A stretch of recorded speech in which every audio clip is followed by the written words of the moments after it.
The Unite the Right rally was a white supremacist rally that took place in Charlottesville, Virginia from August 11th to 12th. Marchers included members of the alt-right, the organizers' stated goals included the unification of American white nationalist movements and opposing the proposed removal of the statue of General Robert E. Lee. Okay, wait. Wasn't there a more normal march right before this? Or was this literally the only one there? There's no way this was the only one there, right?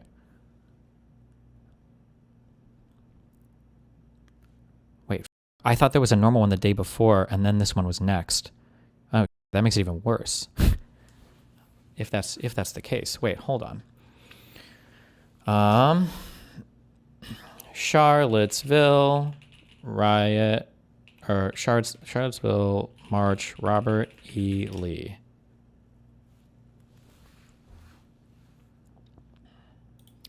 Um, 2017. I don't know what I'm... March? Riot? Was this really the only... Hello everyone. This is a video... Oh god. Timeline of the 2017 protests in Charlottesville and the political fallout that followed. Jesus Christ. Oh my god.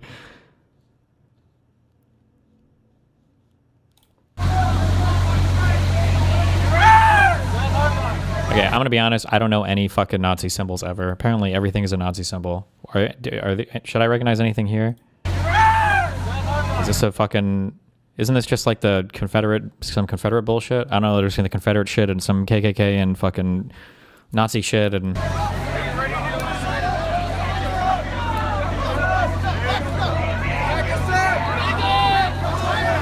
Neo-Confederate groups.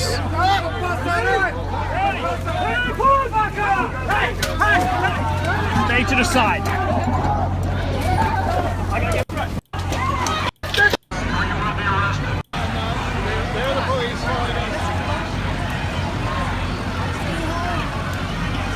10 o'clock Friday night, hundreds of white nationalists storming the University of Virginia, protesting plans to remove a statue of Confederate General Robert E. Lee. The overnight violence spilling into this morning when marchgoers and counter-protesters clash again, hours before the Unite to Right march was even set to begin. Just after 10:30 a.m., the crowd growing in size. Local and state police in riot gear responding in force, but the violence escalating. Just before noon, Virginia's governor declaring a state of emergency. Just before 2 p.m., the situation taking that deadly turn. You can see the silver 2010 Dodge Challenger barreling down the hill toward a sea of targets with little time to react, slamming to a stop only after it hit a van and another car. Locked in, that car shifting in reverse, screeching back down the street to get away. One person, a 32-year-old woman, left dead. 19 more rushed to the hospital, 5 in critical condition. The suspected driver, 20-year-old James Alex Fields Jr., is behind bars. The first response from the White House came not from the president, but the First Lady. She tweeted, "Our country encourages freedom of speech, but let's communicate without hate in our hearts." We condemn in the strongest possible terms this egregious display of hatred, bigotry, and violence on many sides. On many sides. Senator Ted Cruz put out his own statement calling the attack a grotesque act of domestic terrorism. Senator John McCain tweeted, "White supremacists aren't patriots, they're traitors." Racism is evil, and those who cause violence in its name are criminals and thugs. But you had many people in that group other than neo-Nazis and white nationalists, okay? And the press has treated them absolutely unfairly. Now, in the other group also, you had some fine people, but you also had troublemakers. I think if we continue to create jobs at levels that I'm creating jobs, I think that's going to have a tremendously positive impact on race relations. I do.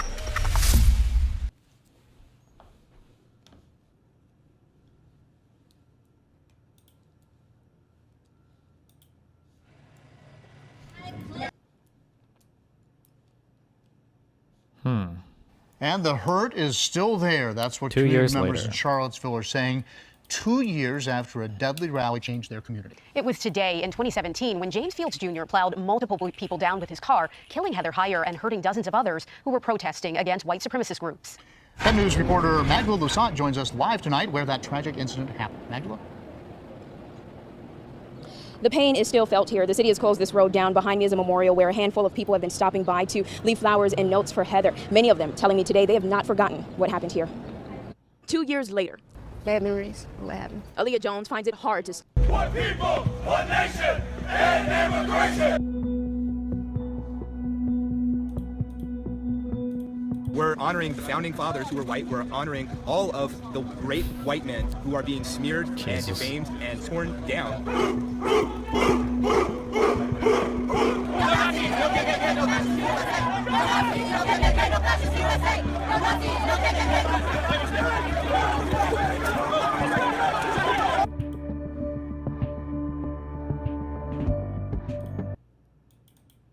This march was hours before another white nationalist rally expected to draw thousands.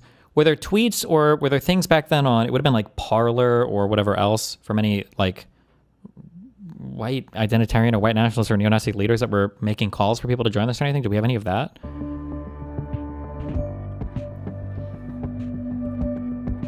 Oh, Gab maybe might have been back then.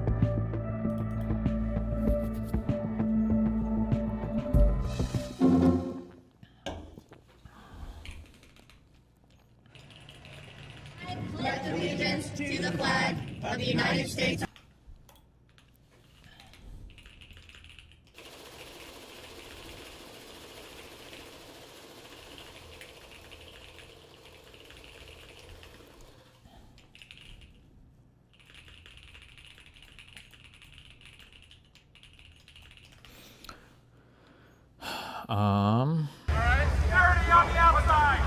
From W.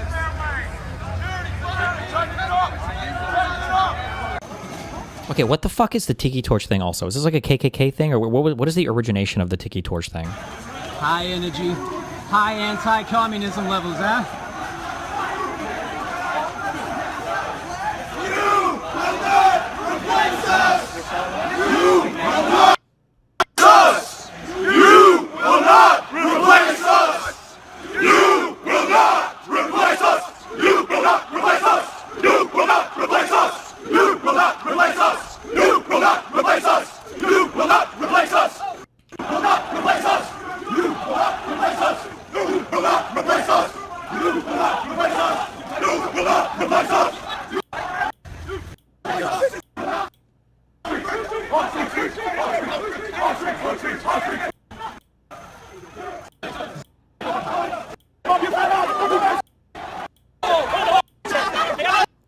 Okay, so this happened in the twilight hours of the 12th, right?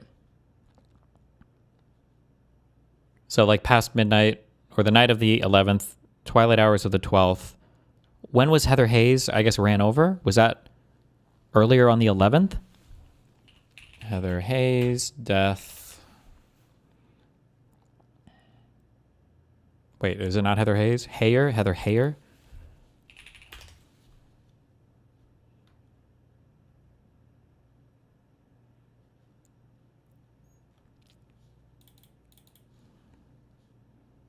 This was on August 12th.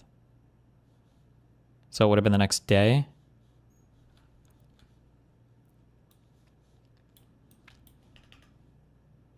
It said the date. It said when she died. It didn't say when she stopped. Jesus, fuck. Okay. That's okay. That's all right. We're good. We got it. Okay.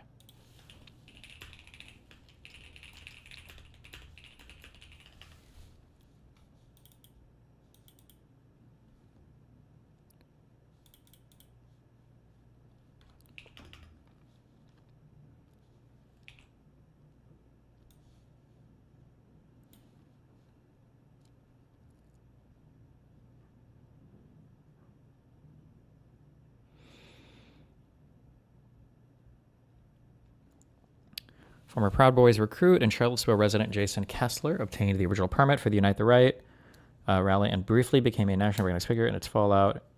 His stature in the movement and the broader culture collapsed in the years that followed.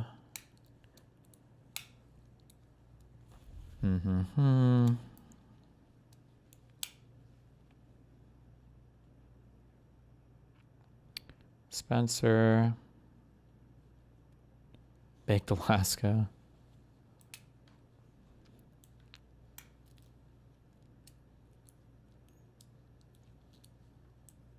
Jesus Christ. Why do you have to look like this as like a white nationalist or whatever? Why not?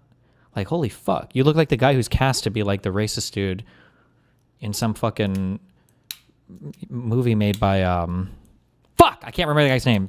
Fuck, I had a better joke there. Who's the guy who did Black Klansman? He makes movies about like civil rights issues and all this bullshit or whatever, right? Am I making this up? Spike Lee? There we go. Fuck.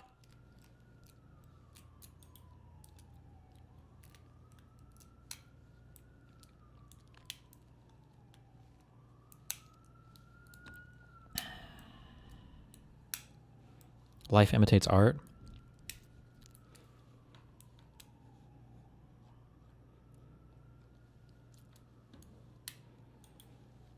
Okay. Trump. Good people on both sides. So when did he make this comment? People on both sides. Is this... So if this is the morning of the 12th, that's rough. Putting what you're calling the alt-left and white... What is the date on this? This is August 15th. Okay. Are they going to refer to the... Because were there... So after the night of marching, on the 11th to the 12th, these were the Tiki Torch marches. You had more protests or riots or marches the next day or days, because Heather Heyer was hit on the 12th. Perpetrated on August 12th. Were there more marches? Maybe. Could Trump have been referring to it? This video was on the 15th. Destiny, that's me. Trump's full press conference following the Charlottesville. Okay, this is a year later. Trump made the statement at 3:45 p.m., 2 hours after the vehicle rammed the crowd. Wait, really? Trump, hold on.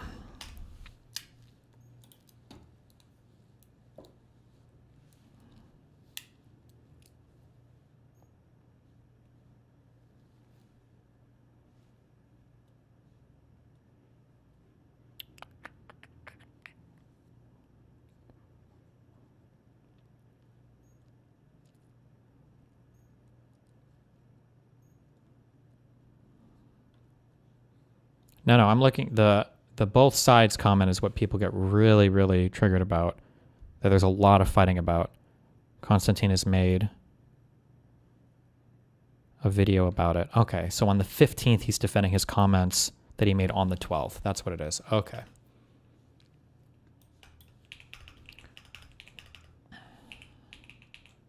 You're putting what you're calling the alt-left Okay, so this was the 15th.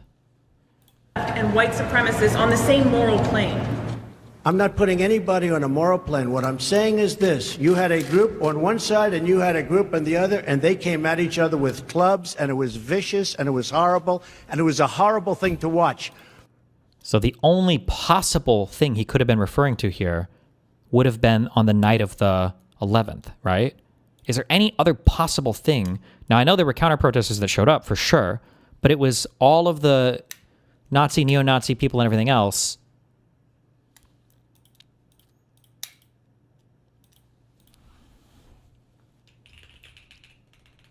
There's no other march you could have been referring to, right?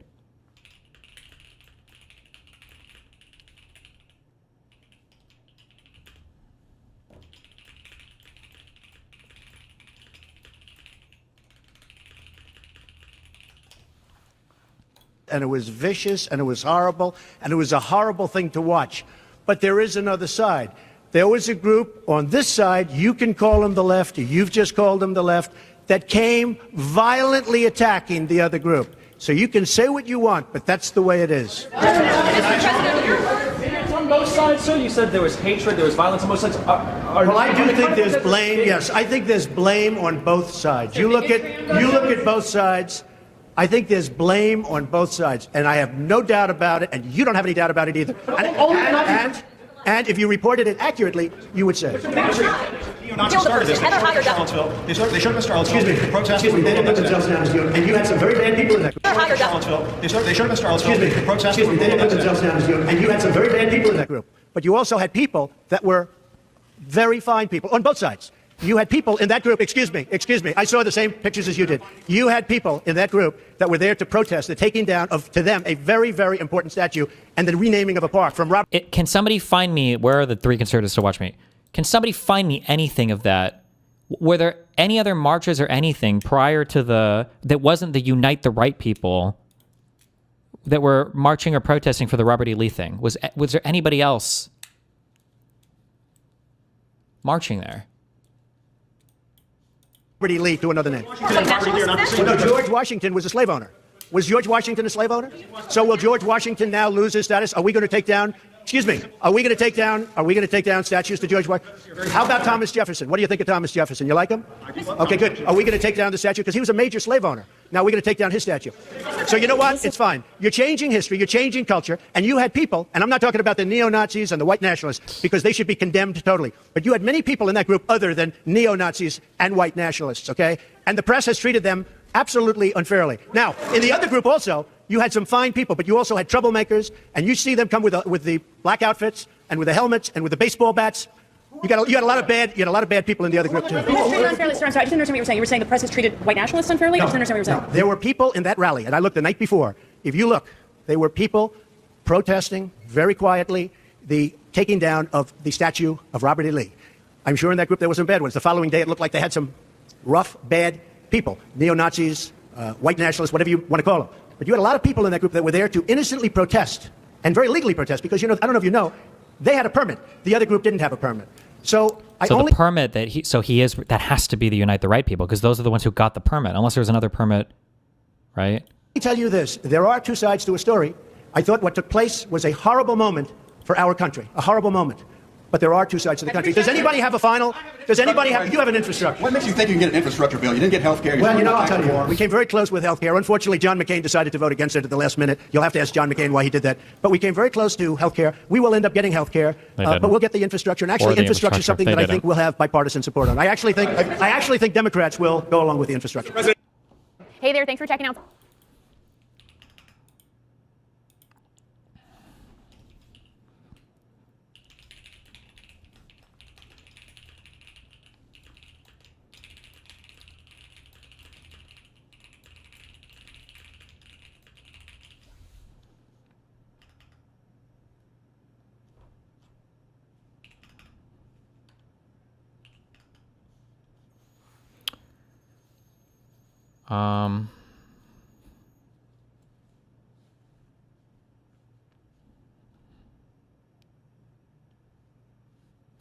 The KKK rally in Charlottesville on July 8th.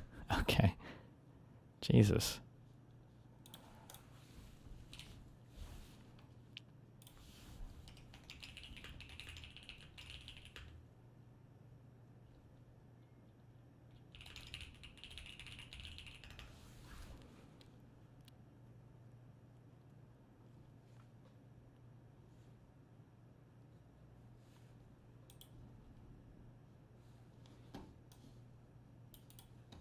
Terribly different.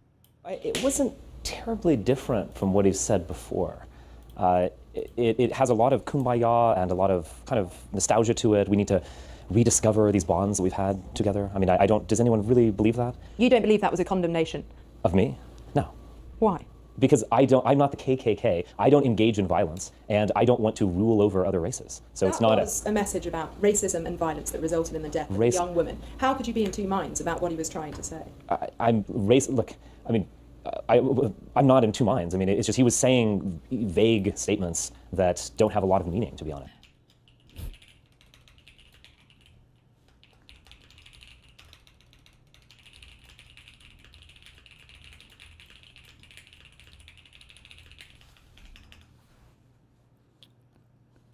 Okay. I want to bring this up to Constantine because we don't realize it over here on the left because we don't talk about this much, but a lot of people on the right have a very strong feeling that this entire event was misrepresented and that Trump was actually very critical of the neo-Nazi people there. And this is one of the biggest moments in media when they realized the left all lies. That might be this clip. Is it this one? Fine, call me right wing. No, fuck, I don't think it's this one. Oh my God. For years, I've aggressively rejected the label of conservative. fuck? Does anybody have... It's a 6-minute Constantine clip.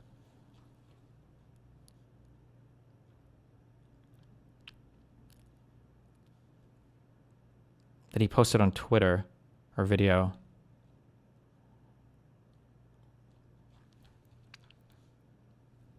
And right wing, not only because it was being used as a smear in elite discourse, but also because it doesn't accurately reflect how I think. My political journey is best summarized by this cartoon from my friend Colin Bright at Reality's Last Stand. That said, being right-wing was never a term of insult to me because it has never occurred to me that half of every country in the world is evil. What we should... Oh, thank you. Hey, it's me.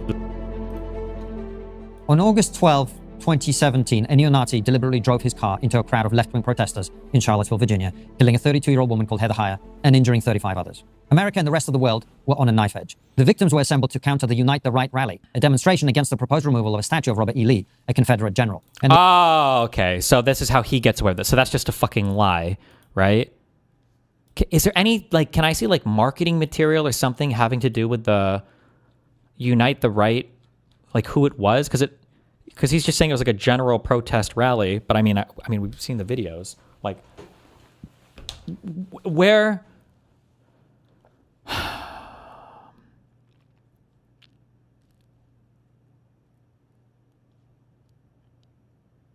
Protesters and counter-protesters began gathering as early as 8 a.m. at Emancipation Park. White nationalist protesters again. Some white Confederate flags. Other posts. The Goyim no. The Jewish media is going down. Video. What do we got?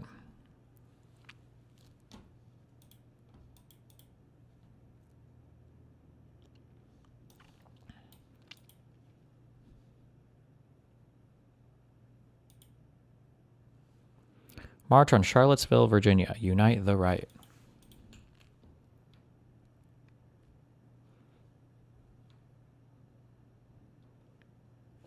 Are these like, is this fucking a Nazi bird or the fucking thing or whatever?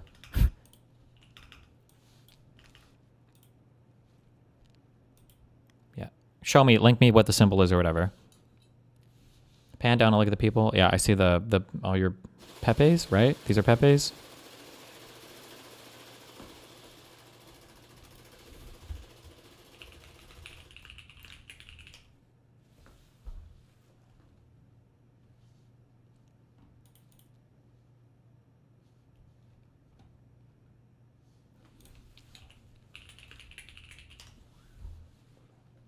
It's called the Reich Sadler.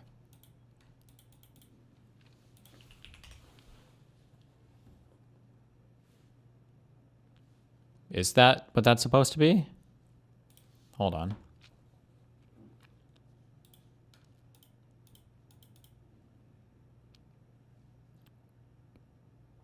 Okay. Is it? It is, right? Are you sure? It's not some other fucking bullshit ass symbol or whatever?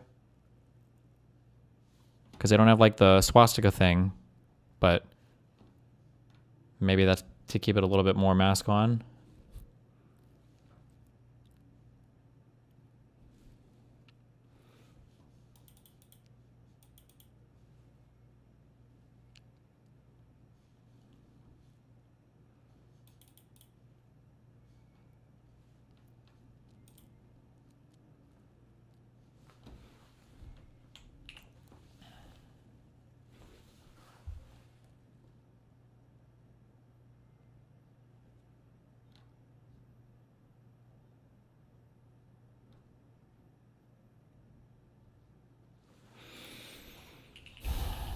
Fuck. What was Soy Pill's video on this? I had it up and now I closed it and I don't know what it was fucking titled.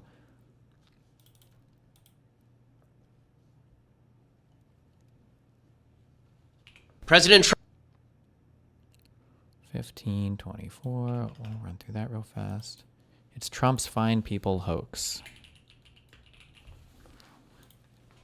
Hey, it's me, the Soy Pill. Sorry for everyone that wanted the Donald Trump is racist video. Instead, I threw a dart at the Santa list of racist things he's done, and we're doing that one. 8 years after Charlottesville, and I still hear this line being used. The fine people hoax, referring to the media lie that Trump called neo-Nazis fine people. Newly approved White House press member Tim Pool included it in his embarrassing sycophantic question, wow, the media sure is mean to Donald Trump, isn't it, Mrs. Press Secretary? Many of these organizations that are represented in this room have marched in lockstep on false narratives, such as the very fine people hoax, the Covington smear, and now what's being called the Maryland man hoax. I'm wondering if you can comment on the unprofessional behavior, as well as elaborate if there's any plans to expand access to new companies. How embarrassing. You would think that we could stop talking about Charlottesville, but it will probably be a pivotal moment in the history books, as it's allegedly the impetus for Joe Biden to run in 2020. He said there were, quote, some very fine people on both sides. That's why today I'm announcing my candidacy for president of the United States. And it's the time that white nationalism reared its ugly fangs in public, before becoming the stupidest version of itself. But the fine people quote is not a hoax. In fact, the fine people hoax is a hoax. And I'll show you why. I shouldn't have to make this video. YouTuber Sean has 2 very good videos on Charlottesville, but for some reason, they didn't take for a portion of the beanie population. Is it because he's British? Because the only people who watched it already agreed with him? Does some of you need a non-British, slightly bridge-building approach? Actually, that's a good idea. First, I want to make an appeal to you Trump supporters who think the media unfairly reports on Trump. That's right, I'm going to plug my nose and defend Trump for 60 seconds. Liberals, close your ears. You know how everyone says that he mocked this disabled reporter? You gotta see this guy. I don't know what I said. I don't remember.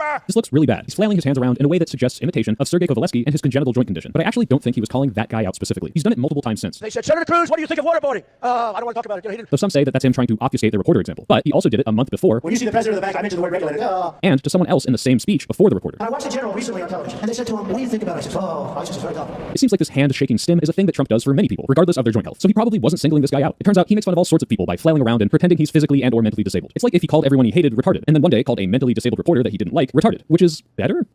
So now that I've established my shared ability, before we get to Trump's comments, it's important that we talk about the background of the Charlottesville protest, because it adds vital context to his comments. The Unite the Right rally in Charlottesville was a protest against the city's removal of the statue of Confederate General Robert E. Lee. It was part of a movement to remove multiple Confederate statues in response to the 2015 Charleston shooting of a black church, which, despite what my racist uncle told me, was inspired by racist hatred for black people, and not this Childish Gambino music video that came out 3 years later. Some people argued that by taking down statues, they were erasing history, and it was part of the left-wing greater movement to rewrite narratives and change language to fit their worldview. But no one was asking us to forget the Confederacy existed. It was very specifically about the statues. Imagine you had a school bully, and every day he beat you up, gave you swirlies, stole your lunch money, hit on your hot mom, and then he got hit by a car or something. So his dad commissioned a statue of him in the middle of the school quad. And every day you had to get up and see that brutal reminder of all the trauma he caused you. Now imagine, instead of bullying just you, he bullied every black person in America. And by bully, I mean enslaved and tortured and brutalized and fought to the death to keep it that way. Can you see why these statues are kind of fucked up? Why a bunch of people don't really like having them around? Now it's important to note that these statues weren't put up right after the Civil War to commemorate these men's brave dedication to preserving slavery. Here's a timeline of when Confederate statues were built. Wow, there really is a graph for everything. You'll see 2 spikes of statues being built. One in the early 1900s during the establishment of Jim Crow laws, and the other in the 50s and 60s during the Civil Rights Movement. Many of these statues were funded by the Daughters of the Confederacy, started by actual descendants of Confederate veterans. Now I could do a whole video on these assholes, but their greatest moments include promoting the Lost Cause movement, aka the idea that slavery was actually super cool and the Civil War was about states' rights, restricting their membership to whites only, and lionizing and honoring the KKK. I understand people who see these as an important part of American history, but just know that most of them are there to spite black people getting rights. And we're not going to start redacting history books like the Epstein files that Trump will never release. Germans do a pretty good job of remembering the Holocaust without 10,000 Hitler statues. I think we can do it too. So other than these angels, what other groups were opposed to the statue's removal? The Unite the Right rally was incepted and organized by Jason Kessler. Kessler is a neo-Nazi who was so racist that the Proud Boys had to eject him. The alt-right is a threat to the establishment. We're talking about people who run the media. We know that there's disproportionate Jewish influence. We'll talk about the fact that there are biological differences in race. White people have a right to... Kessler is the guy who got the permit, right? That's what we saw, I think. He was the one who got the permit. Organize, and that if we don't do so, we're going to be replaced and we don't have a future for our people. And with regards to the Confederacy, said, our entire country would be better off if the South had won the Civil War. His rally had a legal background of being a hate rally. It was initially barred by the city from being held in Lee Park due to safety concerns, but a judge ruled the day before that the city wanted to move the rally because of the white nationalist views of Kessler, and not just for safety or logistics, and that it could be held in Lee Park, a decision supported by the ACLU, which, for those of you who don't know, famously fight for even the most bigoted of views to be expressed under the First Amendment. Now at this point you may be thinking, okay, so a neo-Nazi organized this thing, but I, or others I know, don't like the removal of statues, and just because we align on those things doesn't mean that we're neo-Nazis. And you'd be right. Am I a Nazi because I like dogs and Hitler liked dogs? Of course not. I'm a Nazi because it was the only way to survive prison. But this is why it's important to look at the timeline of events and who was participating. I bet you're already frustrated looking at all this background information and realizing that you never had the totality of information on your side. It's so hard to choose who to trust between the mainstream media and this one guy with a beanie. What if instead you didn't trust one source but looked at many different sources at once using Ground News? Every day, Ground News gathers thousands of news articles from around the world and organizes them by story in one. Voices have focused on the humanitarian milestone. They even have a blind spot feature so you can see what one side of the media is covering and what they're ignoring. Boy, am I glad I went to ground.news/the soy pill. I got 40% off the Vantage plan. And I feel way smarter than all the other guys who just get their news from TikTok and that little boy who shouts things on the corner. It sounds so good, I want to say it a second time. Ground.news/the soy pill. Just rolls off the tongue. Great work, Jimmy. Stay informed. August 11th was the night before the planned protest at the... Wait.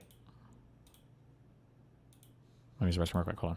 Statue. And the night of the infamous Tiki Torch rally. Hundreds of neo-Nazis carried flaming torches and marched through University of Virginia's campus. We know they're neo-Nazis thanks to them saying neo-Nazi things like Jews will not replace us, Jews will not replace us, and blood and soil. Blood and soil, blood and soil. Brawls ensued between these neo-Nazis and the counter-protester students, and the next morning, Trump tweeted out, "We all must be united and condemn all that hate stands for," which is a very vague platitude, and may or may not have something to do with the fact that a large portion of the white nationalist alt-right base supports him, especially considering that he appointed Steve Bannon, proponent of the alt-right, as his chief strategist. And he has a history of reluctance to denounce these groups, like when he struggled to denounce the KKK until reporters rubbed his face face in it. Will you unequivocally condemn David Duke and say that you don't want his vote or that of other white supremacists in this election? I don't know anything about David Duke. I guess the question from the Anti-Defamation League is, there are these groups and individuals endorsing you. Would you just say unequivocally you condemn them and you don't want their support? Well, I have to look at the group. I mean, I don't know what group you're talking about. Certainly, I would disavow if I thought there was something wrong. But you may have groups in there that are totally fine. Okay, I mean, I'm just talking about David Duke and the Ku Klux Klan here, but... I don't know, honestly, I don't know David Duke. One of the great memories of all time. Now, August 12th was the day of the actual protest, and there's not exactly statistics on the views of every protester here. Really, I don't even know how you'd find this out. Just go around asking people, hey buddy, Heil Hitler? No? How about you? Heil Hitler? Oh yeah, this guy knows what I'm talking about. It may in fact be true that some people just really wanted to preserve the statue of slavery defender Robert E. Lee. Perhaps the non-Nazi people didn't see these specific promotional posters that featured the names of neo-Nazis like white nationalist Richard Spencer or white nationalist Mike Enoch. Maybe they never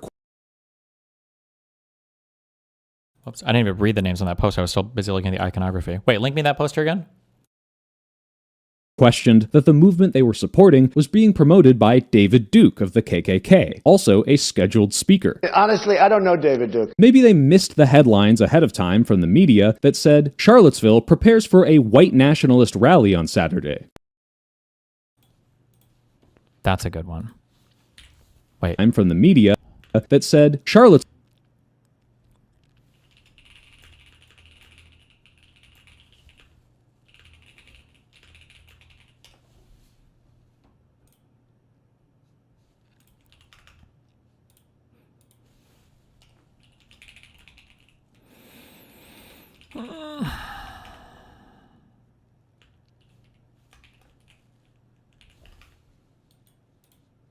Stop.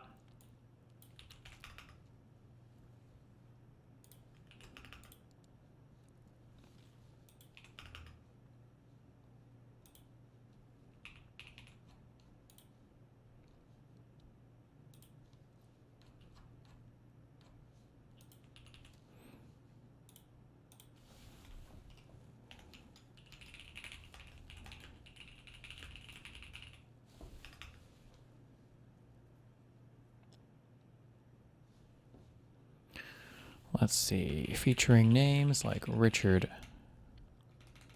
I wonder if he's going to fight me on this. Richard Spencer, Mike Enoch, and Jason Kessler, who at the time, all of these people were pretty openly like white identitarian, white nationalist types.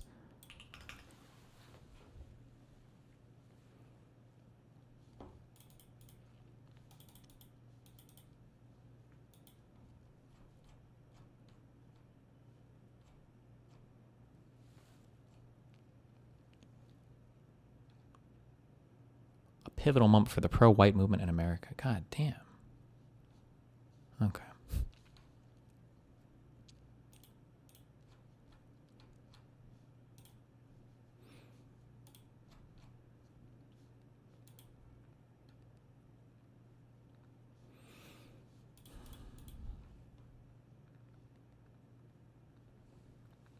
I've got the link. If you posted it in chat, I've clicked the link. I know that you guys don't think I click any of the links, but I clicked them. I promise you don't have to post a link 30 million times. I promise you I've clicked it. Okay? Jesus. All right. NDGG chat. Okay.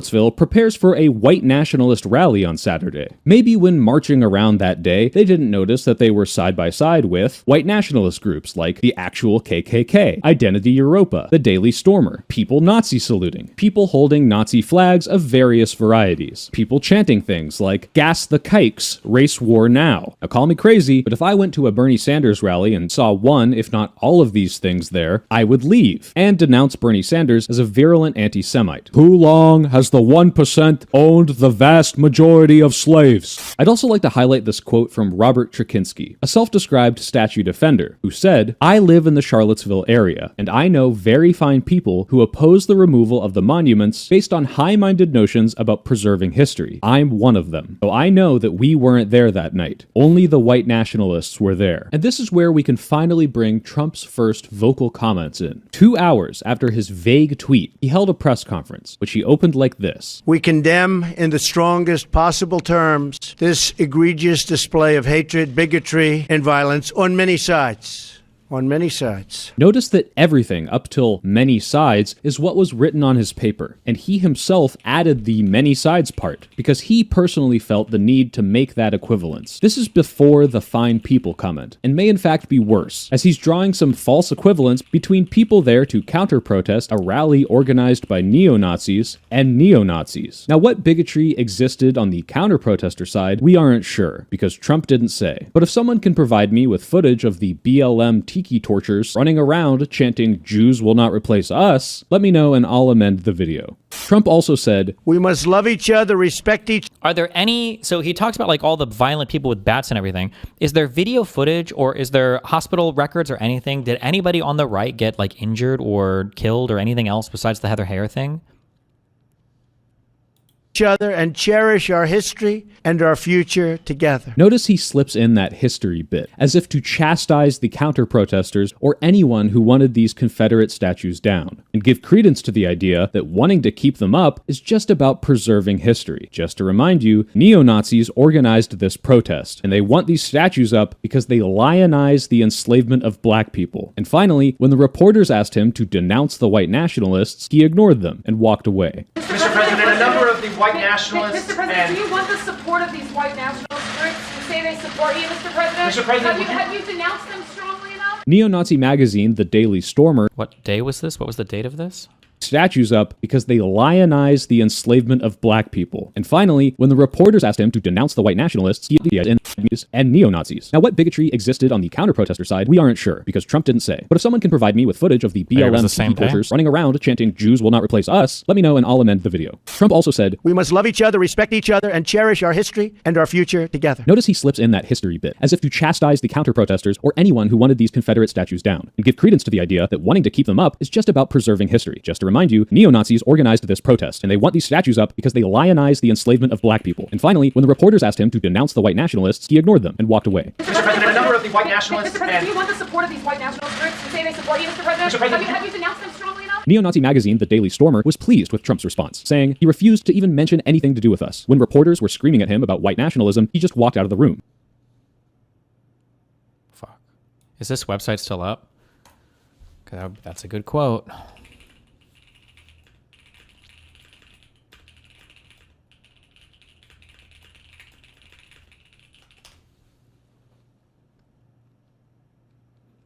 Is the Daily Stormer still up, or did that...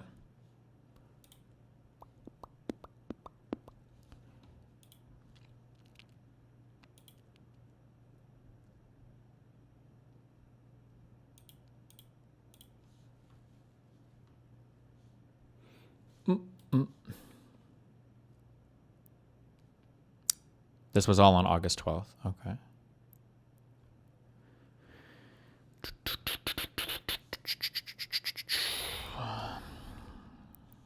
Stop.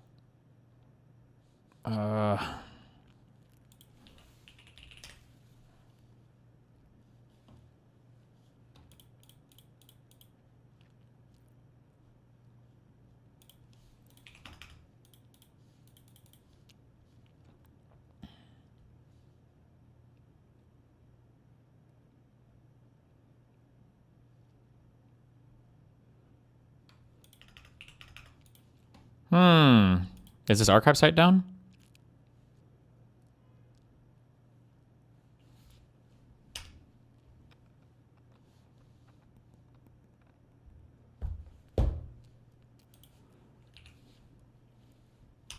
Whatever.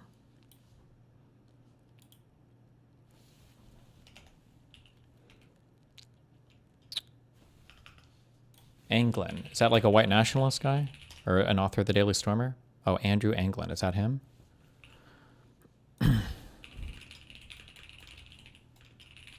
Founder.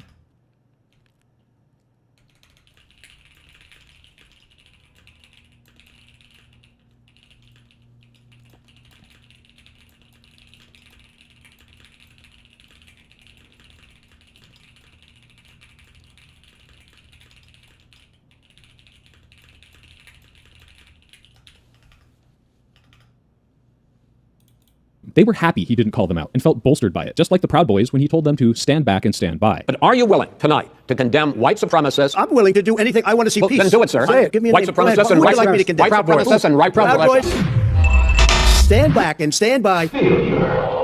Now, up until this point, Trump has not called neo-Nazis fine people, but it's not a hoax that he refused to denounce white supremacists, drew an equivalence between neo-Nazis and counter-protesters, and gave legitimacy to a protest that was organized by neo-Nazis. And I think this alone is enough to disqualify him from any sort of legitimacy going forward. But I'm not done yet. So most people were rightfully upset, including people on the Republican side who put pressure on Trump to not make such a limp-dick statement that barely even addressed the actual problem. Republican Senator Hatch said, "We should call evil by its name. My brother didn't give his life fighting Hitler for Nazi ideas to go unchallenged here at home." Chris Christie said, "Everyone in leadership must speak out." Ted Cruz, fucking Ted Cruz, called on the Department of Justice to investigate and prosecute the car ramming, calling it a grotesque act of domestic terrorism. Do you know how weak your statement has to be for me to use Ted Cruz as a good example? Ted Cruz's family doesn't even like Ted Cruz. Not a day goes by that my mom is not lifting me up in prayer. That's right. For hours at a time. So 2 days after doing absolutely nothing to call out the neo-Nazis specifically, Trump finally caved to pressure and read this statement off of a teleprompter. We condemn in the strongest possible terms this egregious display of hatred, bigotry, and violence. Racism is evil, and those who cause violence in its name are criminals and thugs, including the KKK, neo-Nazis, white supremacists, and other hate groups. He repeated the violence line without the on many sides part, and overall denounced the racism and hate groups. But even after that, the question remained, why did it take him 2 days to say this? That was August 14th.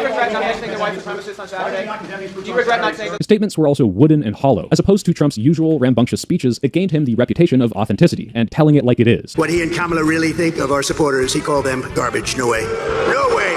Racism is evil. 250 million Americans are not garbage, including the KKK.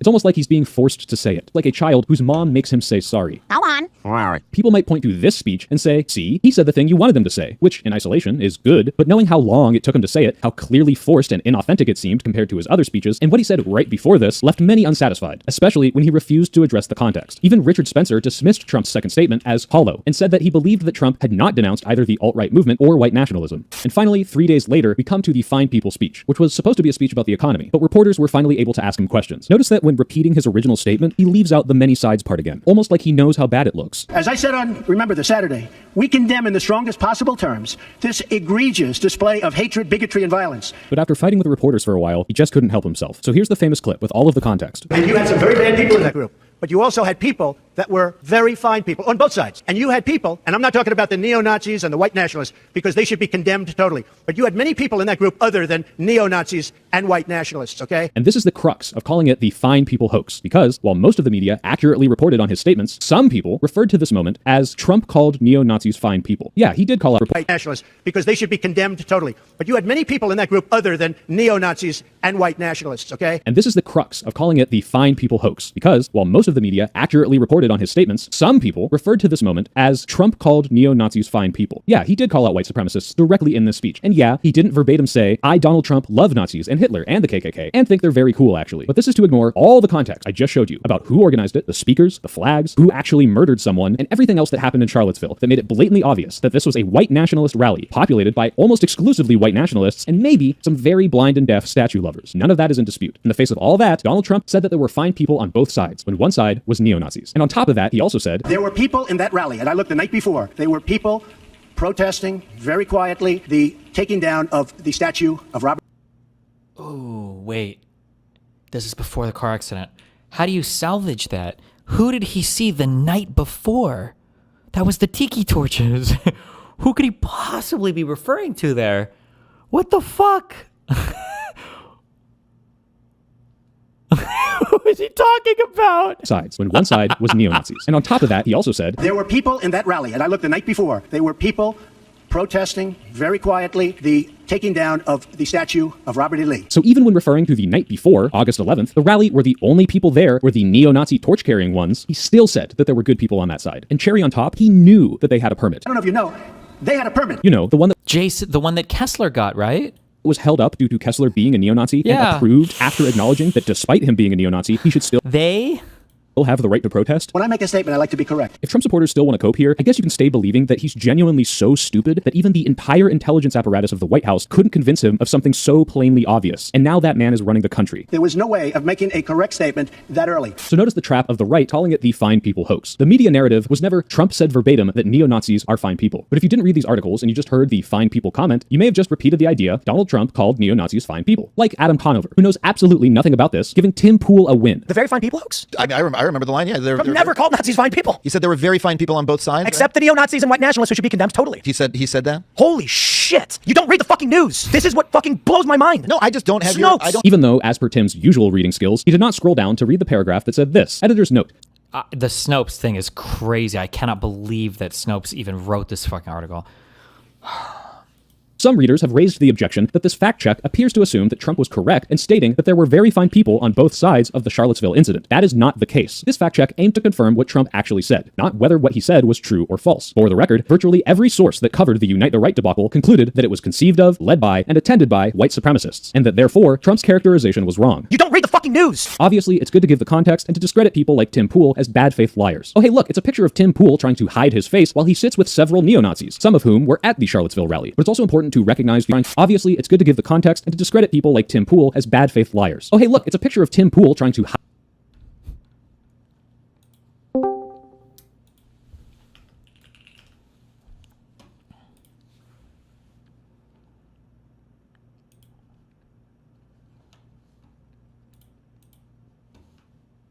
hide his face while he sits with...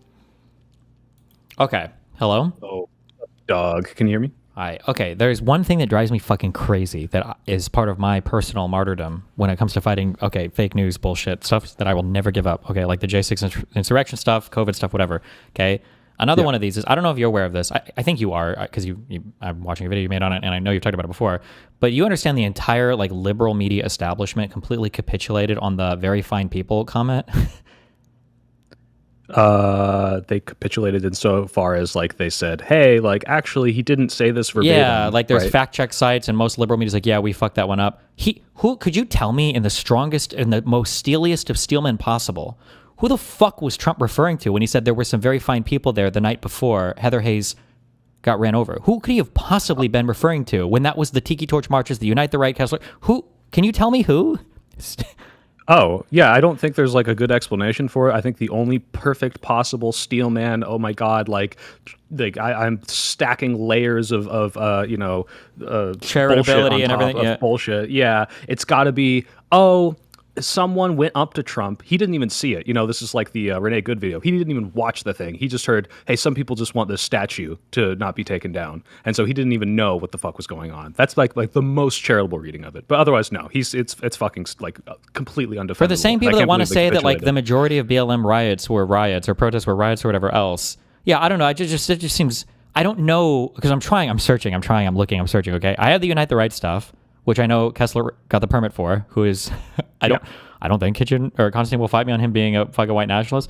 All the promotional material for the Unite the Right rally, some of it is outwardly literally has fucking neo-Nazi symbols and shit on it, and it's all featuring Mike Enoch, fucking Richard Spencer, back when he was mega white nationalist. David Duke. Yeah, I just don't know. Here, let me give you one charitable possible explanation. This is in my ignorant phase in 2016, I would go on the Donald, and just because I was so anti-Hillary brain poisoned, I would reading anti-Hillary stuff, and the way that it was portrayed there was not a white nationalist rally, to my knowledge. It was hey, these fucking crazy libtard SJWs are going to take down this statue, maybe we should go and work on it. And so yes, there's a lot of promotional stuff that, if you even were paying attention at all, you would see it's fucking crazy. And if you were there, you would be insane not to see all these Nazis. But I can understand that there was some non-zero amount of people there who didn't know before they got there, and that were promoted in a way that they didn't think so. In fact, the propaganda line at the time... But you would never say that, right? I'm sure there were some people fucking... I don't even know. I'm sure there were some people in some fucking ISIS camp or whatever that had no idea that, or something, but so maybe there were fine people in there. That's just, in every possible way that I look at this, I'm treating Trump not a fucking retard, there's no possible way that you could look at this the night before and go there were good people on both sides of this. It's this was a far right, it was neo-Nazi. It's not even far right. It was a neo-Nazi march with neo-Nazi leaders, and that's just what it was. And there were people there for that. Yeah. And then, okay. Second question was, are there any? I keep hearing this thing, and I might even repeat this because I kind of believe this. But is there any evidence that like Antifa showed up in force with baseball bats and was like injuring people or beating people up? Is there video footage? Is any of this? Is there any evidence that it's actually happening? I didn't see any. I think they're just kind of projecting the like Antifa always shows up and beats us up from like the Battle of Berkeley narrative onto every single rally. So anyone that goes and defends and says, "Oh, you know, we hate you. We're gonna shout at you from across the police line," or the people that you know surrounded the car when he ran over Heather Heyer, it's like, "Oh, that's Antifa. They're being Is there violent." video footage So, of no, his car being not to my surrounded and him knowledge. being like scared about that? Is that? Not that I know of. No. I'm just saying like that they're projecting the, you know, oh, every protest I've seen on YouTube has been Antifa being violent towards the right. I have not seen any footage of even Antifa at that rally. It could exist. I don't know. Mm-hmm. Okay. All right. I'm also very, it's been about a year since I looked at this, but that video I did a lot of research. I watched a lot of like raw video footage, and I also recommend just watching the Sean, what's his name? Yeah, he's got like an hour video Sean on it. vids. Yeah. I don't know if I'll dive that far, but Constantine is one of the people who pushes I used to be on the left, but then I saw how much they lied. And then this is always like one of the big things that they point to is like how much the media lied about this, which like it seems, yeah. Okay. Well, I mean, the big gotcha is like fucking they pull up the Snopes article, and the Snopes article is like, hey, despite the fact that he didn't say these words verbatim, like it is still very clear that there were not good people on both sides, and therefore this is an untrue statement. So even their like, hey, you're wrong article doesn't prove them right. Like Tim Pool like brought that up and then didn't even read the explanation like one paragraph below because he's fucking stupid. But yeah. There's no defense, so good luck. All right, who's Constantine? Is this like I keep seeing? You know that he's the guy from trigonometry or whatever. I don't know that. I'm not really. Constantine, I'm online, but I'm in a bubble. Good for you then. It's good. Oh hey, I'm permabanned on Twitter. How do I get off? You're permabanned from stuff. Damn, permabanned on the new Twitter. If I knew the answer to that, then Connor would have gotten unbanned. Has Connor gotten unbanned? I wished. I don't know. I didn't know he was banned, but that makes sense. I haven't seen him in a while. I'm permanently banned for calling for the. I'd say I celebrate the death of a fictional homeless person I made up for a joke, and they're like, "You're calling for violence." So I don't know. I don't know why that's. What was not the comment you made? Nazis are. So someone was like, "You celebrated Charlie Kirk's death. If he wasn't that important, you know, like why would you celebrate?" And I said, "Hey, I'd celebrate if the homeless man who keeps sexually harassing me was dead, but he's not important." And they were like, "Oh, you'd celebrate the death of a person." Banned. So I think Twitter has like an explicit rule against that, so it might have been a bait comment or something maybe, but God damn it, he got me. That son of a bitch. All right, well, I'll see what I can do. I think I already failed the appeal, but at least it's not YouTube. Well, good luck. Bye. All right, have fun in your debate. Bye.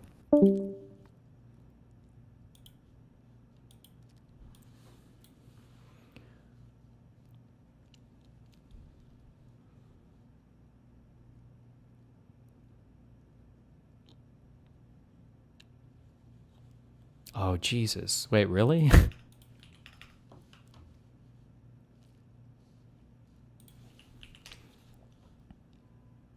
Even Gavin McInnes. Wait.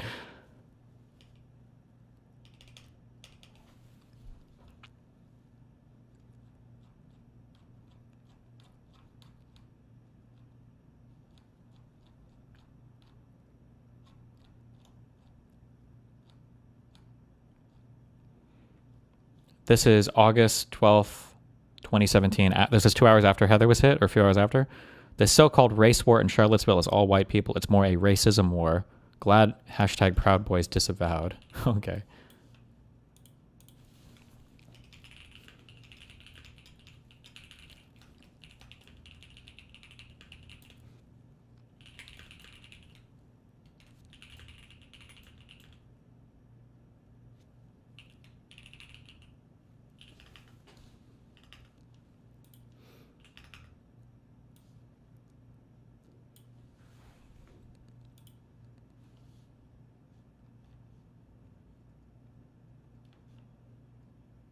Is there like, what's like the best video footage from start to finish of that happening?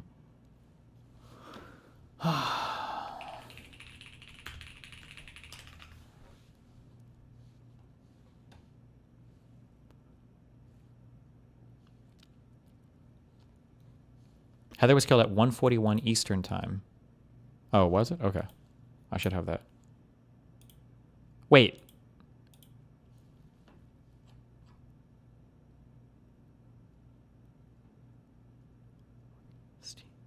Oh, so then, do they not have the time zone for this tweet? This tweet must have been in PST then.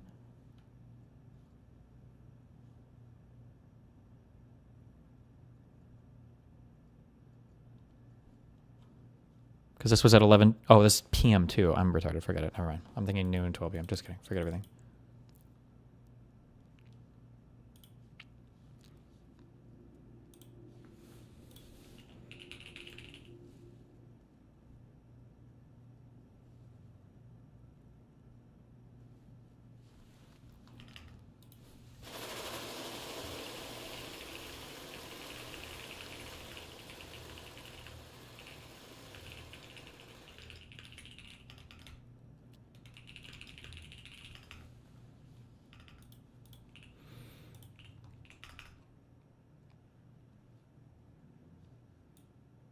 This PBS documentary has the footage of her being killed.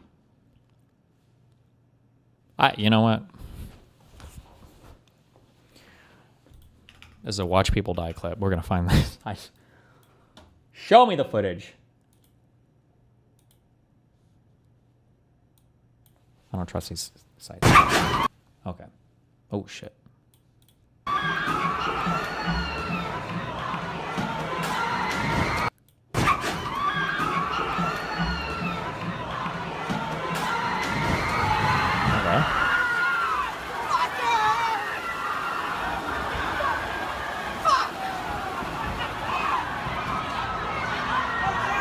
Go, go, go, go. Is the entire thing like a minute and 9 seconds? There's nothing before this? Or... Damn, okay, and then he backs up. What are you watching? The Heather... What do you think I'm watching? What have we been talking about for the past 2 hours?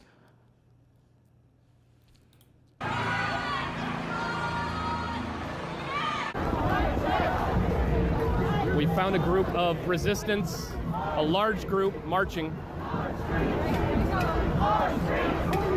Fuck, even my mom told me that the guy's car was surrounded and that's he panicked or whatever. But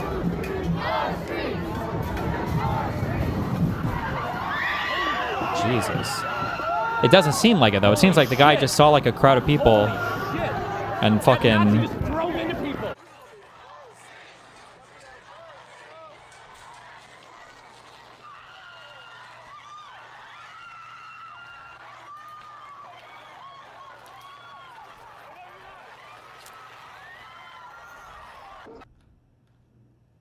Okay. Okay.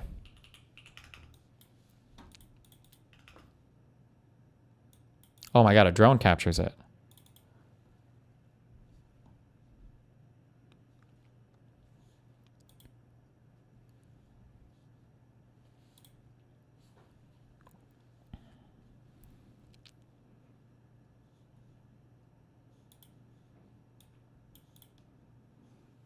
Okay. This thing was driving. I don't know what this guy was doing or whatever, but then the...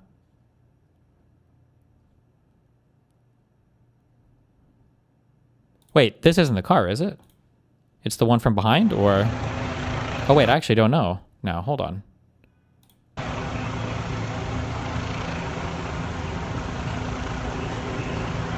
Wait, who linked me this video? This isn't even the...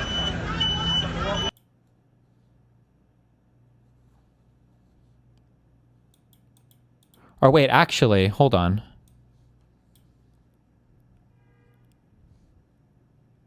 Fuck. I don't think that this red car is plowing through. This is not the car. There's a, it's a Charger that smashes into him from behind, or a Challenger. That smashes into a line of cars. I think it's a white car and then this car, I think.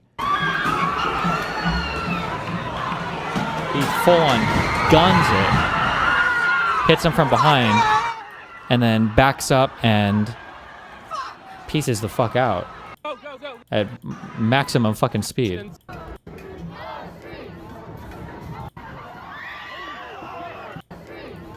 I don't like this video. Oh fuck, I actually hate this video so much because I wonder how many people saw shit like this, 175K views. Because this video makes it look like if you're the red car, you're trying to work your way through a crowd and people are like attacking you. But that wasn't the case at all. For like 20 seconds beforehand, this red car is moving very slowly and people are moving aside and it's getting through fine. But the reason why it flies forward here is because there's a challenger that comes smashing into them from behind at high speeds that pushes this and the car behind it forward, I think. Link the video you're looking at. Okay, don't go surfing on this website or don't cry to me when you get fucking traumatized. I don't think I'd ever seen that video before, though, until I just looked it up right now. This might be the worst video I've ever seen in my entire life. This makes it look like it was the red car or the white car. What the fuck?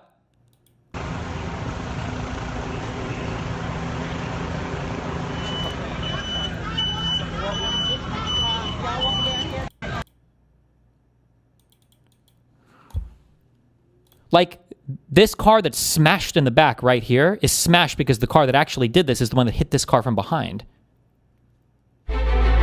Wait, now I'm curious what they show in the Frontline video.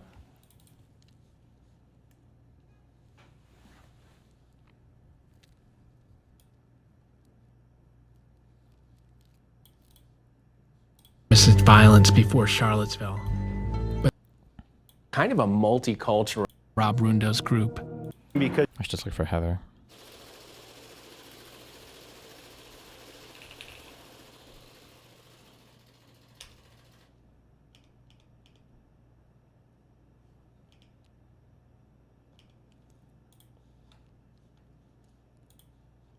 He dodged slam to break it.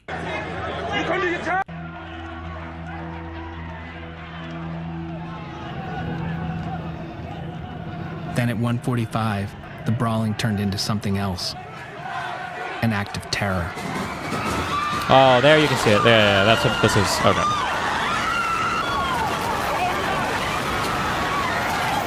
Fuck, the idea that this guy... I don't know how many narratives you guys heard about this initially. I had heard that this guy's car was surrounded. He got nervous. I heard that Heather Hayes just died, or Heather Hayer died of a heart attack. It looks like it was just a super premeditated. He knew these marchers were here because these other two cars were already making their way through the crowd just fine. And this guy fucking gunned it. This guy gunned it hardcore into the back of that vehicle. And then he threw it in reverse and he fucking slammed out of there. Yeah, it was like... Then at 1:45, the brawling turned into something else. An act of terror. From behind.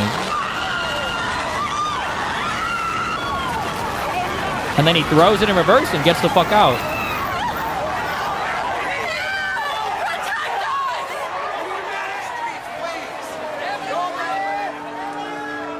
A gray Dodge slammed into a crowd of protesters. 20 people were rushed to the hospital. 32-year-old Heather Hayer was pronounced dead. Hayer. COVID, by the way, in 2017. What do you think about that? Just kidding. I'm sorry. I'm just kidding. Did you see him coming? I used to be a Sargon fan, and I used to believe all that until I started looking at videos and reading stuff much, much later. Yeah. She was deaf in one ear, so, damn it, I wasn't gonna cry. I mean, probably would have heard it. I don't think deaf in one ear means you're retarded. I'm sorry, I'm just kidding. I'm being autistic right now. Hold on. Sargon of Akkad. Heather. Hey, I wonder if... Does he even have YouTube videos anymore?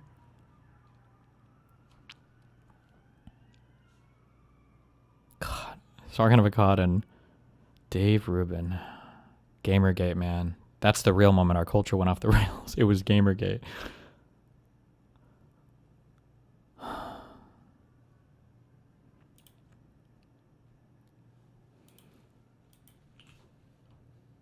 I think Sargon might have been the one who went by the heart attack thing, yeah.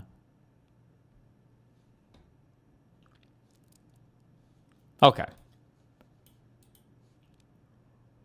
With several neo-Nazis, some of whom were at the Charlottesville rally. But it's also important to recognize these rhetorical traps and make sure that you don't play into their narrative. The further away this event becomes, the harder it is to know the context without watching a video like this, and the easier it becomes to lie about it. And maybe you yourself don't remember exactly what happened. That means, one, when they bring this up, pay attention to the way they framed it. If they say something like, Donald Trump never banned all Muslims from coming into the country, your immediate response can't be, yes he did, because technically he didn't. He just said he wanted to, and then did a travel ban on several predominantly Muslim countries because that was as close as he could get without it immediately being struck down. You can't let them get away with that shit. The second thing you have to do do is read the fucking articles. Please, for the love of God, just read the fucking articles. People keep asking me, how do you know so much? I don't. I just read the fucking articles. It's not that hard. It's all on your phone. You stare at it all the time anyway. You can even picture-in-picture Family Guy clips and Skibidi Toilet in the corner, and everyone who doesn't do it will think you're a genius. You'll be the town hero and have lots of sex and your skin will glow and people will move out of the way. Hey, move over. We got a fucking article reader over here.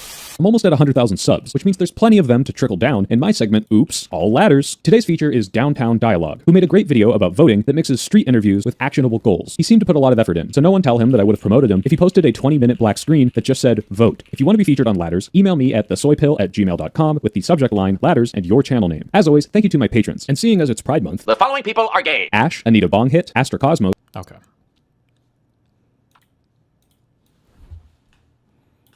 Of a statue of Robert E. Lee, 35 others. America and the rest of the world were on a knife edge. The victims were assembled to counter the Unite the Right rally, a demonstration against the proposed removal of a statue of Robert E. Lee, a Confederate general. And the attack acted as a climax to the nation's increasing polarization and paranoia about President Trump's links with the so-called alt-right. At a press conference in the immediate aftermath, President Trump made a series of incendiary comments, including saying that there were very fine people on both sides. Like many, I was horrified and outraged by the fact that instead of trying to bring calm, Trump chose to further inflame a highly volatile situation. But not nearly as horrified and outraged as I was when I later discovered that this was all an elaborate, orchestrated media hoax. In actual fact, at that very press conference, I later discovered that this was all an elaborate, orchestrated...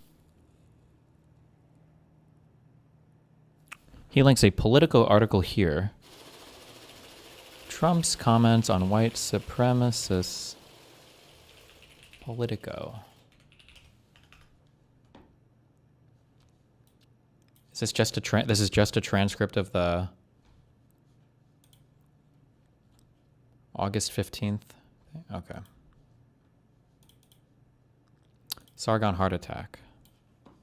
I mean, I remember when... Oh, I remember this guy. Millennial Woes. When Charlottesville happened. It was just... I mean, they were apoplectic about what was going on. There were these violent right-wing maniacs just looking for violence. And then when the car thing happened, it was just like a gift from God for them. Because that's the evidence. Just to jump in on the car thing, as I understand it, I thought Heather Hayes or Hay or whatever her name was, I thought she died of a heart attack. Yes, it looks like what happened is that he was shocked by seeing the car crash happening and had a heart attack. It's a really sort of... I know, it's horrible, but it does seem a very dramatic reaction to a car crash. It's more that the alt-right are being blamed for someone having a heart attack. Someone in tremendously bad physical condition has a heart attack, and suddenly the alt-right has murdered someone. This is something I'm surprised the alt-right doesn't make a big deal out of, to be honest. You know, I would have thought that. Well, we try to. Yeah. Well, exactly, we try to. Or they in America do. I mean, they're trying to. But of course, then you get accused of politicizing a tragedy. Well, and of course, every side accuses the. Yeah, I mean, everyone does this. You know, it's a sort of natural thing to do, and you accuse the other. Oh, you're politicizing a tragedy. But in this case, they really didn't do anything wrong. But the alt-right, the mainstream media could just have no one did anything wrong. Base policy of non-engagement, and that would be more successful for kettling the alt-right than it would be promoting them. But, I mean, Richard Spencer is only a household name because of the media. Otherwise, I mean, like, is Richard Spencer controlled opposition? I'm genuinely curious. I certainly don't think that he is. Everything that the alt-right wants is within the grasp of the alt-right. There are structures in place that the alt-rights can manipulate to their own advantage, and there are arguments with people who will be opposed to them. You've got demonstrated media hoax. Wait. Aerial footage shows Charlottesville attackers attempted escape and troopers' relentless pursuit.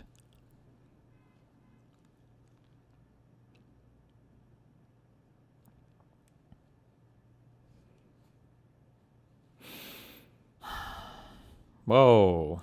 Incest? What was that? It installs in minutes, and if it doesn't deliver the best shower experience you've ever had, we'll give you all your money back. 92% of our customers see Whoa. better skin and hair in just weeks. So What? head to askin.com to filter your shower water with us today. Oh my God. White supremacist James Fields Jr. beginning to serve 2 life terms this week for driving his car into counter-demonstrators after the Unite the Right rally in 2000.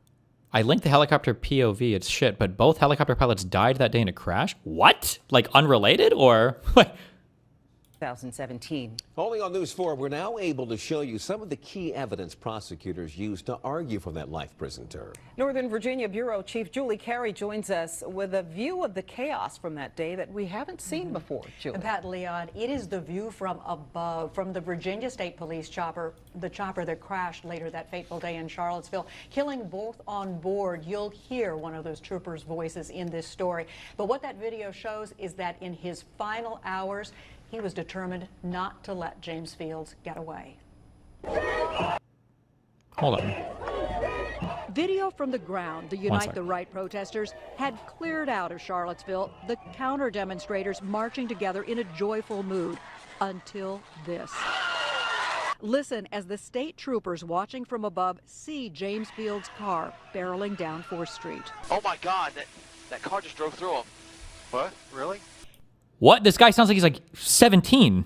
In the chopper, Trooper Burke Bates and another state trooper. Their sudden mission is clear in their conversation, keeping Fields' car in their sights, making sure he doesn't get away, keeping their camera trained on him. Yeah, I need left. I need left. I need left. Nope, I got the car. I got the car. Command all units, there's a car driving around near the parking garage. I lost him. No, he's right underneath us. I just lost him. Stay on it. I lost him. I lost him. I lost him. And we're trying to get back on him. Where'd he go? I got him. I got him. Where? We're back on him. It's about 2 o'clock. They notice a police car in pursuit on the ground. Not Fields suspicious keeps at all. driving, the broken bumper hanging off the front of the car that just minutes earlier struck and killed Heather Heyer and injured 24 others. The state police chopper continues to follow Fields as he pulls over, starts up again, the bumper falling off. Then Fields finally brings the Dodge to a stop. He's got his hands out the door, or out the window. 3 hours later, with Bates and now a different trooper on board. Wait, does this look like somebody had the same character in the character creator and like stretched the head? Lieutenant Jay Cullen, the sorry. chopper began to spin and crash to the ground. Jesus Christ, guys. Chopper began to spin and up. He's got his hands out the door, or out the window.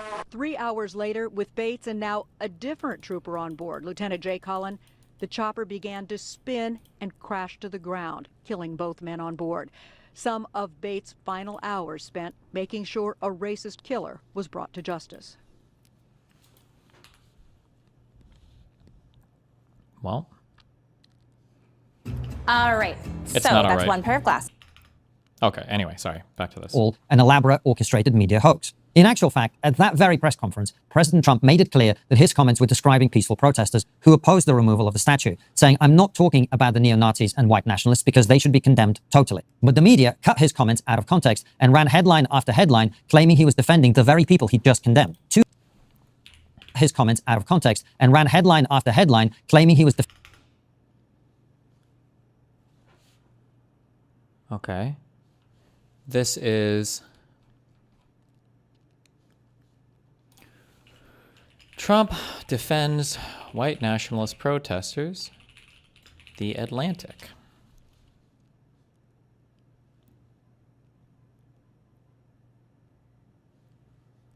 Fuck. Does this article not exist? Hello?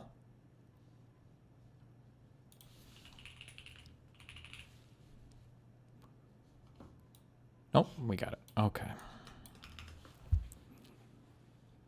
President Trump defended the white nationalists who protested in Charlottesville on Tuesday, saying they included some very fine people while expressing sympathy for their demonstration against the removal of a statue of Confederate General Robert E. Lee.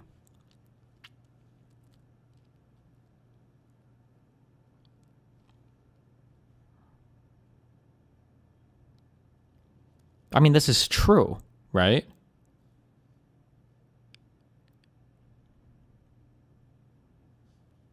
Nothing is incorrect about this article.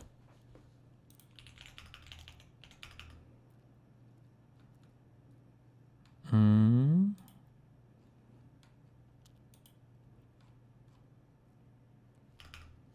trying to think of how I would phrase this.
defending the very people he'd just condemned. To this day, millions of people believe this lie. Last week, I saw it again here in Britain, when the Labour Party clipped comment by Matt Goodwin, Reform's candidate in the upcoming Gorton and Denton by-election, out of context to claim he'd criticised Manchester when he was in fact criticising the Conservative Party conference, which had been held in Manchester.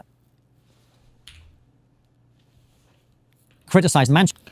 This is what Reform's latest candidate thinks about where he's standing to represent.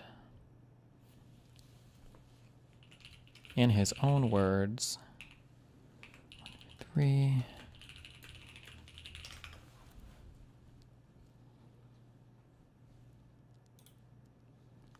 I was lucky enough or unfortunate enough to be in Manchester a few days ago, and the energy in this room is 10 times what it was in Manchester. So, congratulations. Does anybody have a clip of what this full, where this is from? I was referring to the Dying Tory Party conference that was held in Manchester, as you know.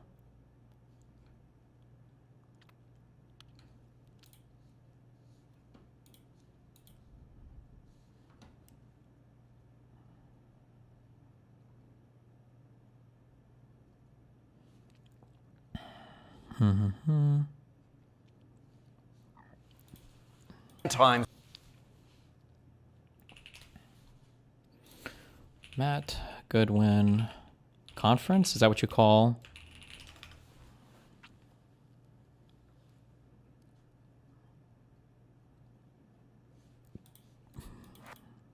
Need to stand. Okay, it's this one.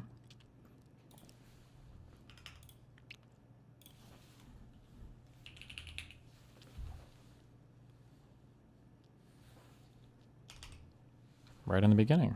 Oh, okay. Thanks, Paul. Thank you.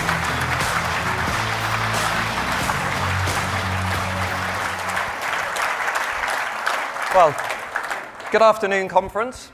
I was lucky enough or unfortunate enough to be in Manchester a few days ago, and the energy in this room is 10 times what it was in Manchester. So, congratulations. Where was he a few days ago?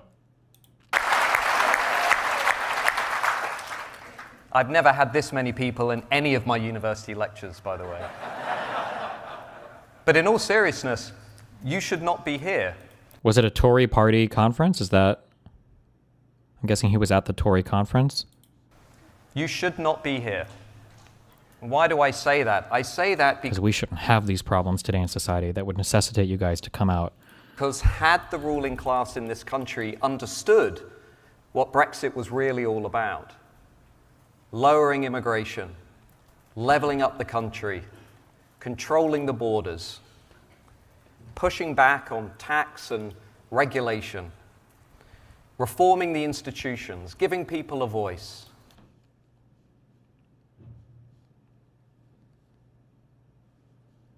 Okay, whatever. Manchester, millions of people believe this lie. Last week, I saw it again here in Britain, when the Labour Party clipped comment by Matt Goodwin, Reform's candidate in the upcoming Gorton and Denton by-election, out of context to claim he'd criticised Manchester when he was in fact criticising the Conservative Party conference, which had been held in Manchester. This time, the media didn't have to lie. Our politicians did it for them. These dirty tricks are sadly part of the ugly game of politics. I feel like we're putting a lot of things together here. Like, this is like, when you're talking about lies and misinformation, I mean, none of it is good. But this is like this sounds like a campaign thing, right? Like, these guys are campaigning against each other, so they're taking quotes and everything. I mean, like, I guess technically, I guess I'm assuming that he wasn't actually talking about Manchester. He just meant the energy in the conference, the Tory conference he was in Manchester or whatever. But like, this is not like statements on COVID or lockdowns or the truthfulness of the media or whatever. Also, it's a political party making one statement against another. Okay. The Conservative Party conference, which had been held in Manchester. This time, the media didn't have to lie. Our politicians did it for them. These dirty tricks are sadly part of the ugly game of politics. More troublingly, they are now increasingly spreading to the arena of public debate more broadly. During my appearance on Question Time last week, the usually decent Labour Minister Douglas Alexander tried to pull a similar move on me. Unable to respond to my criticism of his government's failure on immigration and the attempt to demonise millions of normal British people who dared to notice that failure, He instead tried to suggest that I'm a bigot. You said Rishi Sunak isn't English because he's a brown Hindu was his retort. This is a skillful lie on several levels, the purpose of which was to deflect attention away from his and his party's failings. Here's how it works. First, he deliberately concealed from the viewer that my comments were made in a discussion of the difference between British and English identity, so that it looks like I was saying Rishi Sunak doesn't belong. I don't like how the Bonger people, you guys are stuck like 10 years in the past. You can't just be racist like we can in America now. But like, he's making it, I don't even know what the fuck, like if I wasn't listening, or I guess I would have to go back to attuning my ears to like the dog whistles or whatever. The comment was whether or not you could assume an English ethnicity, or whether or not English is a distinct ethnicity that's different than British, which is just a national identity. I don't even know if I feel like you guys are too scared to even use the word ethnicity or race. I feel like I don't hear it at all, but you're like clearly alluding to it a lot, but you never actually say it. Even in that conversation, because I watched like the 10-minute cut of him having a conversation with that other guy about Sunak. I think one time maybe somebody said ethnic or ethnicity or race, but otherwise you guys just you don't actually say the word. It was very fucking weird. Alexander tried to pull a similar move on me. Unable to respond to my criticism of his government's failure on immigration and the attempt to demonize millions of normal British people who dared to notice that failure, he instead tried to suggest that I'm a bigot. You said Rishi Sunak isn't English because he's a brown Hindu was his retort. This is a skillful lie on several levels. The purpose of... Like, that's kind of true. Bigot. You said Rishi Sunak isn't English because he's a brown Hindu was... Like, I don't think brown people could be English for Constantine, right? That's true, right? His retort. This is a skillful lie on several levels, the purpose of which was to deflect attention away from his and his party's failings. Here's how it works. First, he deliberately concealed from the viewer that my comments were made in a discussion of the difference between British and English identity, so that it... Like when you say British and English identity, that makes it sound like these are two similar things. So like a British identity would be if you're on the island of Great Britain or across the UK, I guess. And then an English identity is if you're from England, but they're not. You're talking about a different thing in kind. You're talking about a national versus like an ethnic identity, or cultural or whatever versus an ethnic identity. I don't know if he ever says that in this, though. It looks like I was saying Rishi Sunak doesn't belong in Britain. That's not what I was saying. Second, he failed to mention that in that very same conversation, I explained that my son, born to two immigrant parents like Sunak, is also, in my view, not English. No matter how evil Douglas Alexander thinks I am, even he could hardly accuse me of being racist against my own children. Third, he failed to mention that Fraser Nelson, the journalist with whom we were having the debate, wrote an article afterwards describing my view, with which he disagrees, as a perfectly fair point. Fourth, he failed to mention that Fraser was the one that brought up Rishi Sunak, not me. I don't go around discussing who's English and who isn't. And fifth, finally, and most importantly, he didn't mention that prior to being elected, Rishi Sunak described himself as British Indian, saying, British Indian is what I tick on the census. We have a category for it. I am thoroughly British. This is my home and my country. But my religious and cultural heritage is Indian. My wife is Indian. These 5 steps is how you go from... Okay, but what do you mean when you say English? I don't know why he doesn't say that. I wonder if I ask him that, if he'll admit to that. Or what does English mean to you? Is there a necessary racial or ethnic component to it? Question mark. It's so weird. I don't know why they can't just say it. Two people having a reasonable discussion about their views of what it means to be English and British, to pretending that one of them is evil. Even if you disagree with what I said or thought I didn't articulate my point well, this is dishonest framing. Why do they do this? Because it's easier than addressing the arguments I'm making. On Question Time, I made 2 basic points. One is that net zero is industrial suicide, which has destroyed our economy and produced zero growth since 2008. The second is that both Labour and Conservative governments have imported more people into Britain over their respective terms and power than had come between 1066 and 1950. Can they deny this? No. Can they dispute the fact? No. So all they have are the smears and the insults. Over the last few days, there's been an attempt by a few non-entities on social media to have me banned from further Question Time appearances. These people still think it's... UK watershed laws, I'm pretty sure, ban any racial conversation before 9 p.m. too, so it might be a way to get around the law. That's a meme, right? I don't even know. 2016 when these tactics worked. Let me explain something to you. You've had the monopoly on the microphone for a long time, and it's made you lazy, and it's made you arrogant. More than 2 million people now watch and listen to Trigonometry. 100,000 read my Substack every week. Our show is part of a massive ecosystem of alternative media, which is the reason the legacy media is dying. You can keep trying to cancel people from the conversation to maintain your echo chamber. But even if you succeed, all that will achieve is driving more people into our arms. If you really hate my views and what I stand for, there's only one thing you can do. Make better arguments. Good luck. You're going to need it. One final... It's not a meme. Watershed broadcasting.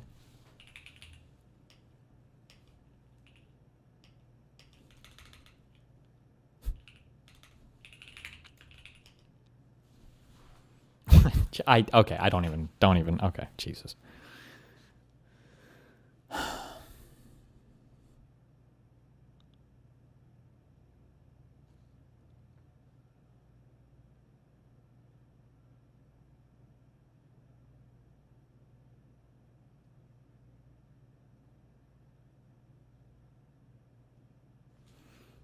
What the fuck? Final thing. A lot of people on social media over the last few days have called me a grifter. Race, heritage, and British/English identity. What do white and ethnic minority adults in England think? White adults born in the UK. Ethnic minority adults in England who were born in the UK are much more likely than their white counterpart to say they feel a greater British than English identity. Which, if any, of the following best describes the way you think of yourself? White adults born in the UK. English, not British. More English than British. Equally English and British. Holy shit. More British than English, and British, not English. Ethnic minority adults born in the UK. English, not British. Okay, 4%. More English than British, 6%. Equally English and British, 29%. More British than English, and British, not English. And then ethnic minority adults born outside the UK. And then British, not English, or other. Okay.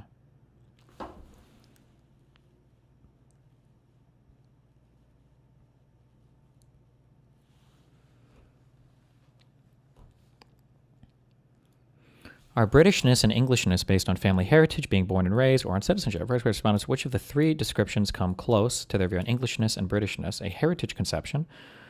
That to be English and British, you have to have family heritage going back a certain number of generations. A cultural conception. That to be English/British, you have to have been born and or raised here, but that you don't need family heritage, or a legal conception. Okay. Who can be considered British? To be British, you have to have family heritage going back a certain number of generations.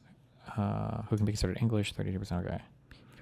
Being British/English is something you can be by being born and or raised in the UK, even if your parents are not British. English and who can be British or English is tied here. Okay. Okay.